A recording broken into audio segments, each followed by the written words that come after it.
আসসালামু আলাইকুম, welcome to sweet and savoury চ্যানেলে। আজ আপনাদের জন্য আমি সাবু মিল্ক পুডিং নিয়ে এসেছি। রেসিপি শুরু করার আগে বলুন আপনারা সবাই কেমন আছেন। আলহামদুলিল্লাহ আমি অনেক ভালো আছি। তাহলে চলুন কীভাবে তৈরি করেছি রেসিপিটা দেখি। আমি আগে থেকে পানি ফুটাতে দিয়ে দিয়েছি। অবশ্যই পানি ফুটে গেলে সাবুটা দিয়ে দিবেন। আমি এখানে হাফ কাপের মতো সাবু দিয়ে দিয়েছি। তারপর এর মধ্যে আমি একটু সামান্য জর্দা কালার দিয়েছি।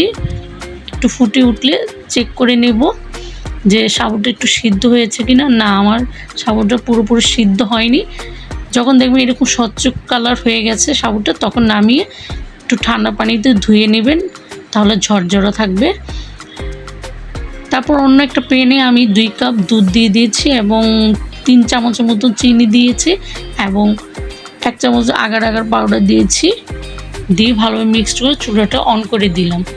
দিয়ে একটু ঘন হয়ে আসলে দুধটা আমি এর মধ্যে সাবুটা দিয়ে দিব, যেটা আমি ধুয়ে সিদ্ধ করে রেখেছিলাম। এটা দিয়ে ভালোভাবে মিক্সড করে একটু ঘন হয়ে গেলে এটাকে আমি নামিয়ে নেব। তার আগে আমি একটু জর্দা রং দিয়ে দিলাম। এটা অপশনাল, দিলে দিবেন, না দিলে সমস্যা নেই।